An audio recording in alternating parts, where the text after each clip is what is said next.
Hi friends, hello viewers, ಎಲ್ಲರಿಗೂ ನಮಸ್ಕಾರ. ಇವತ್ತು ತುಂಬ ಸಿಂಪಲ್ಲಾಗಿ ನಿಮಗೆ ಹೊರಗಡೆ ಎಲ್ಲ ಬೇಕ್ರಿಲೆಲ್ಲ ಸಿಗೋವಂಥ ಅದೇ ಟೇಸ್ಟಲ್ಲಿ ಅಷ್ಟೇ ಸಾಫ್ಟಾಗಿ ಡೋನಟ್ನ ಹೇಗೆ ಮಾಡ್ಬೋದು ಅಂತ ತೋರಿಸ್ಕೊಡ್ತಾ ಇದ್ದೀನಿ.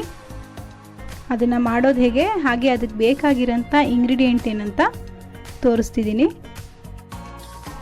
ನಾನಿಲ್ಲಿ 4 ರಿಂದ 5 ಸ್ಪೂನ್ ಆಗೋಷ್ಟು ಸಕ್ಕರೆ ತೊಗೊಂಡಿದ್ದೀನಿ.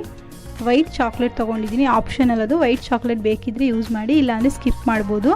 ಹಾಗೆ 1 ಕಪ್ ಆಗೋಷ್ಟು ಮೈದಾ ಹಿಟ್ಟು ತೊಗೊಂಡಿದ್ದೀನಿ. ಡಾರ್ಕ್ ಚಾಕ್ಲೇಟ್ನ ತುರಿದು ಇಟ್ಕೊಂಡಿದ್ದೀನಿ. 1/4 ಕಪ್ ಆಗೋಷ್ಟು. 1 ಟೇಬಲ್ ಸ್ಪೂನ್ ಆಗೋಷ್ಟು ಬೆಣ್ಣೆ ತೊಗೊಂಡಿದ್ದೀನಿ. ಡೋನಟ್ ಮಾಡೋದಕ್ಕೆ ಮೇನ್ ಇಂಗ್ರೀಡಿಯೆಂಟ್ಸೇ ಈಸ್ಟ್. ಈ ಈಸ್ಟ್ನ ನಾನು 1.5 ಟೇಬಲ್ ಸ್ಪೂನಷ್ಟು ತೊಗೊಂಡಿದ್ದೀನಿ. ನಾನಿಲ್ಲಿ ಆ್ಯಕ್ಟಿವ್ ಈಸ್ಟ್ನ ತೊಗೊಂಡಿರೋದು. ಹಾಗೆ ನನ್ನ ಹತ್ರ ಮಲ್ಟಿ ಕಲರ್ ಸ್ಪ್ರಿಂಕಲ್ಸ್ ಇತ್ತು, ಅದನ್ನು ಸ್ವಲ್ಪ ಡೆಕೋರೇಷನ್ಗೆ ಯೂಸ್ ಮಾಡ್ತಾಯಿದ್ದೀನಿ. ಇದೆಲ್ಲ ಬೇಕಿದ್ರೆ ನೀವು ಯೂಸ್ ಮಾಡಿ, ಇಲ್ಲಾಂದರೆ ಸ್ಕಿಪ್ ಮಾಡ್ಬೋದು. ಹಾಗೆ 1/4 ಕಪ್ ಆಗೋಷ್ಟು ಬೆಚ್ಚಗಿರೋ ಹಾಲನ್ನ ತೊಗೊಂಡಿದ್ದೀನಿ. ನೀವು ಹಾಲಿಗೆ ಈಸ್ಟ್ನ ಹಾಕಬೇಕಾದ್ರೆ ಹಾಲು ಬೆಚ್ಚಗೆ ಇರಬೇಕು, ಇಲ್ಲ ಅಂತ ಅಂದರೆ ಆ್ಯಕ್ಟಿವ್ ಆಗೋದಿಲ್ಲ ಈಸ್ಟು. ಈಗ ನಾನು ಒಂದು ಬೌಲ್ಗೆ ಹಾಲು ತೊಗೊಂಡು ಅದಕ್ಕೆ 4 ಸ್ಪೂನ್ ಆಗೋಷ್ಟು ಸಕ್ಕರೆ ತೊಗೊಂಡಿದ್ದೀನಿ. ಅದಕ್ಕೆ ಆ್ಯಕ್ಟಿವ್ ಈಸ್ಟ್ನ 1.5 ಟೇಬಲ್ ಸ್ಪೂನಷ್ಟು ಹಾಕ್ತಾಯಿದ್ದೀನಿ. ಇದಿಷ್ಟನ್ನು ಹಾಕಿ ಒಂದ್ಸಲ ಈಗ ಕ್ಲೀನಾಗಿ ಹಾಲಿಗೆ ಮಿಕ್ಸ್ ಆಗೋ ರೀತಿ ಚೆನ್ನಾಗಿ ಮಿಕ್ಸ್ ಮಾಡ್ಕೊಳ್ಳಿ. ಹಾಲು ತುಂಬ ಕಾದಿರಲೂಬಾರ್ದು, ತುಂಬ ಬೆಚ್ಚಗೂ ಇರಬಾರ್ದು. ಉಗುರು ಬೆಚ್ಚಗೆ ಅಂತ ಹೇಳ್ತೀವಲ್ಲ, ಅಷ್ಟಿದ್ರೆ ಸಾಕು. ಈಗ ಕ್ಲೀನಾಗಿ ಒಂದ್ಸಲ ಮಿಕ್ಸ್ ಮಾಡ್ಕೊಂಡಿದ್ದೀನಿ. ಅದ್ರ ಮೇಲೆ ನಾನು ತಟ್ಟೆ ಇಟ್ಟು 10 ನಿಮಿಷ ಆ್ಯಕ್ಟಿವ್ ಆಗೋದಕ್ಕೋಸ್ಕರ ಬಿಡ್ತಾಯಿದ್ದೀನಿ. ಈಗ 10 ನಿಮಿಷ ಆಗಿದೆ ನೋಡಿ, ಹೇಗೆ ಉಬ್ಬಿ ಮೇಲೆಲ್ಲ ನೊರೆ ನೊರೆ ಥರ ಆ್ಯಕ್ಟಿವ್ ಆಗಿದೆ.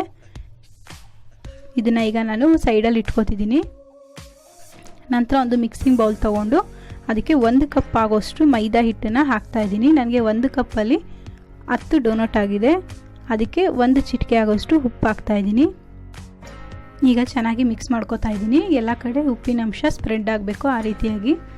ಅದಕ್ಕೆ 1 ಟೇಬಲ್ ಸ್ಪೂನ್ ಆಗೋಷ್ಟು ಬೆಣ್ಣೆನ ಹಾಕ್ತಾಯಿದ್ದೀನಿ. ನಿಮ್ಮ ಹತ್ರ ಬೆಣ್ಣೆ ಇಲ್ಲ ಅಂದರೆ ಎಣ್ಣೆ ಕೂಡ ಯೂಸ್ ಮಾಡ್ಬೋದು, ಬಟ್ ಬೆಣ್ಣೆ ಹಾಕಿದ್ರೆ ಟೇಸ್ಟ್ ತುಂಬ ಚೆನ್ನಾಗಿರುತ್ತೆ.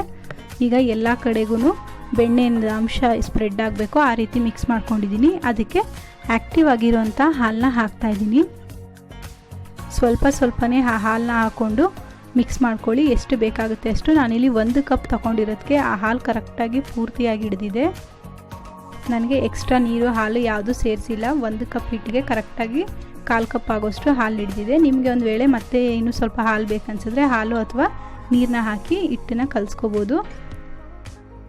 ಈಗ ಹಿಟ್ಟನ್ನು ಒಂದು ದೊಡ್ಡ ಪ್ಲೇಟ್ಗೆ ಹಾಕ್ಕೊಂಡು ಚೆನ್ನಾಗಿ ನಾದ್ಕೊಳ್ಳಿ. 20 ರಿಂದ 25 ನಿಮಿಷದ ತನಕ ನಾದಬೇಕು. ನಾವು ಎಷ್ಟು ಹಿಟ್ಟನ್ನು ನಾದ್ತೀವಿ ಅಷ್ಟೇ ಚೆನ್ನಾಗಿ ಡೋನಟ್ ಬರುತ್ತೆ. ನೀವೊಂದು ವೇಳೆ ಹಿಟ್ಟನ್ನು ಒಂದು 5 ರಿಂದ 10 ನಿಮಿಷ ನಾದ್ಬಿಟ್ಟು ಬಿಟ್ಟರೆ ಹಿಟ್ಟು ಡಬಲ್ಲು ಆಗೋಲ್ಲ, ಜೊತೆಗೆ ಸಾಫ್ಟ್ನೆಸ್ ಕೂಡ ಬರಲ್ಲ. ನೋಡಿ, ಈಗ 20 ನಿಮಿಷ ಆದಮೇಲೆ ಹಿಟ್ಟು ಹೇಗೆ ಸಾಫ್ಟಾಗಿದೆ ಅಂತ. ನಾನೊಂದು ಬೌಲ್ಗೆ ಎಣ್ಣೆನ ಸವರ್ಕೊಂಡು ಅದ್ರ ಮೇಲೆ ಮಾಡಿಟ್ಟಿರೋಂಥ ಡೋನಟ್ ಹಿಟ್ಟನ್ನು ಅದರೊಳಗಡೆ ಇಡ್ತಾಯಿದ್ದೀನಿ. ಹಾಗೆ ಅದು ಡ್ರೈ ಆಗಬಾರ್ದು ಅಂತ ಸ್ವಲ್ಪ ಬೆಣ್ಣೆ ಸವರ್ತಾ ಇದ್ದೀನಿ.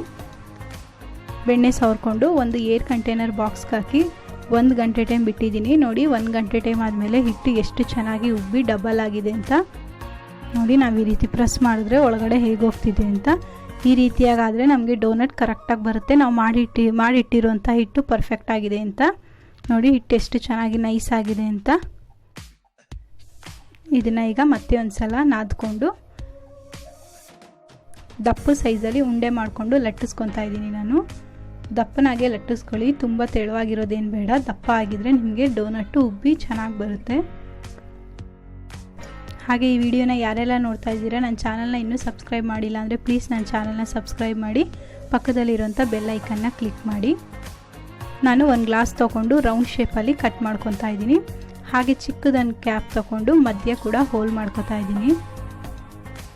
ನೋಡಿ, ನಿಮಗೆ ಕಾಣಿಸ್ತಾ ಇದೆ ಅಲ್ವಾ ನಾನು ಎಷ್ಟು ದಪ್ಪ ಲಟ್ಟಿಸ್ಕೊಂಡಿದ್ದೀನಿ ಅಂತ. ಅಷ್ಟು ದಪ್ಪನಾಗಿ ಲಟ್ಟಿಸ್ಕೊಂಡ್ರೆ ನಿಮಗೆ ಡೋನೆಟ್ಟು ಕರೆಕ್ಟಾಗಿ ಬರುತ್ತೆ. ನೋಡಿ, 2 ಇಂಚ್ ಆಗೋಷ್ಟು ದಪ್ಪ ಇದೆ ಅದು. ಅಷ್ಟು ದಪ್ಪ ಇದ್ದರೆ ಸಾಕು. ಇದನ್ನು ಈಗ ಒಂದು ಪ್ಲೇಟ್ಗೆ ನಾನು ಮೈದಾ ಹಿಟ್ಟನ್ನು ಡಸ್ಟ್ ಮಾಡಿ ಇಟ್ಕೊಂಡಿದ್ದೆ, ಅದರ ಮೇಲೆ ಇಟ್ಕೊತಾ ಇದ್ದೀನಿ.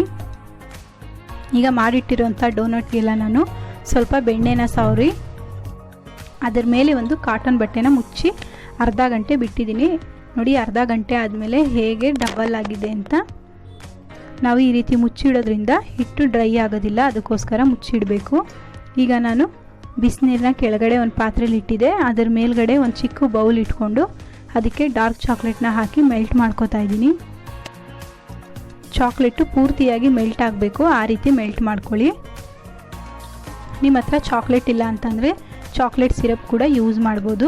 ಈಗ ಎಣ್ಣೆನ ನಾನು ಮೀಡಿಯಮ್ ಫ್ಲೇಮಲ್ಲಿ ಬಿಸಿ ಮಾಡಿ ಇಟ್ಕೊಂಡಿದ್ದೆ, ಅದಕ್ಕೆ ಮಾಡಿಟ್ಟಿರುವಂಥ ಡೋನಟ್ನ ಹಾಕ್ತಾಯಿದ್ದೀನಿ. ನೋಡಿ ಡೋನಟ್ ಎಣ್ಣೆಗೆ ಹಾಕಿದ ತಕ್ಷಣ ಹೇಗೆ ಡಬಲ್ ಆಗಿ ಉಬ್ಬಿ ಬಂದಿದೆ ಅಂತ. ಡೋನಟ್ಟು ಬೇಯೋದಕ್ಕೆ ತುಂಬ ಟೈಮ್ ಹಿಡಿಯೋದಿಲ್ಲ, ಜಸ್ಟ್ ಒಂದು 5 ರಿಂದ 8 ನಿಮಿಷದೊಳಗಡೆ ಕಲರ್ ಚೇಂಜ್ ಆಗಿಬಿಡುತ್ತೆ. ನೋಡಿ ಈಗ ನಾನು ಮಾಡಿಟ್ಟಿರುವಂಥ ಎಲ್ಲ ಡೋನಟನ್ನು ಫ್ರೈ ಮಾಡಿ ಇಟ್ಕೊಂಡಿದ್ದೀನಿ. ಇದನ್ನು ಈಗ ನಾನು ಚಾಕ್ಲೇಟ್ ಸಿರಪ್ಪಲ್ಲಿ ಹೇಗೆ ಡಿಪ್ ಮಾಡಬೇಕು ಅಂತ ತೋರಿಸ್ತಾ ಇದ್ದೀನಿ. ನಿಮಗೆ ಚಾಕ್ಲೇಟ್ ಸಿರಪ್ ಇಷ್ಟ ಇಲ್ಲ ಅಂದರೆ ಹೀಗೂ ಕೂಡ ತಿನ್ಬೋದು. ನಾನಿಲ್ಲಿ ಚಾಕ್ಲೇಟ್ ಸಿರಪ್ ಮೇಲೆ ಡಿಪ್ ಮಾಡ್ತಾ ಇದ್ದೀನಿ. ಹೀಗೆ ಒಂದು 3 ರಿಂದ 4 ಸಲ ಡಿಪ್ ಮಾಡಿ ಇಟ್ಕೊಳ್ಳಿ. ಅದರ ಮೇಲೆ ನಾನು ನೋಡೋದಕ್ಕೆ ತುಂಬ ಚೆನ್ನಾಗಿ ಕಾಣಿಸ್ಲಿ ಅಂತೇಳಿ ನಾನು ಕಲರ್ ಸ್ಪ್ರಿಂಕಲ್ಸ್ನ ಯೂಸ್ ಮಾಡಿದ್ದೀನಿ. ಬೇಕಿದ್ರೆ ನೀವು ಸ್ಪ್ರಿಂಕಲ್ಸ್ನ ಯೂಸ್ ಮಾಡ್ಬೋದು, ಇಲ್ಲಾಂದರೆ ಸ್ಕಿಪ್ ಮಾಡ್ಕೊಳ್ಳಿ. ಇಲ್ಲ ಅಂತ ಅಂದರೆ ಇದೇ ರೀತಿಯಾಗಿ ನಾನು ಮಾಡಿಟ್ಟಿರುವಂಥ ಎಲ್ಲ ಡೋನಟನ್ನು ಚಾಕ್ಲೇಟಲ್ಲಿ ಡಿಪ್ ಮಾಡಿ ಹಾಗೆ ಸ್ಪ್ರಿಂಕಲ್ಸ್ನ ಹಾಕಿದ್ದೀನಿ. ನೋಡಿದ್ರಲ್ವ ಎಷ್ಟು ಈಸಿಯಾಗಿ ಮನೇಲೇ ತುಂಬ ಟೇಸ್ಟಿಯಾಗಿ ಡೋನಟ್ನ ಮಾಡ್ಬೋದು ಅಂತ. ಇವತ್ತಿನ ಈ ವಿಡಿಯೋ ನಿಮ್ಗೆ ಇಷ್ಟ ಆಗಿದೆ ಅಂದ್ಕೊತೀನಿ. ಈ ವಿಡಿಯೋ ಇಷ್ಟ ಆಗಿದ್ರೆ ಪ್ಲೀಸ್ ನನ್ನ ಚಾನಲ್ನ ಸಬ್ಸ್ಕ್ರೈಬ್ ಮಾಡಿ, ಲೈಕ್ ಮಾಡಿ, ಶೇರ್ ಮಾಡಿ. ಹಾಗೆ ಹೇಗಿತ್ತು ಅಂತ ಕಮೆಂಟ್ಸಲ್ಲಿ ತಿಳಿಸಿ.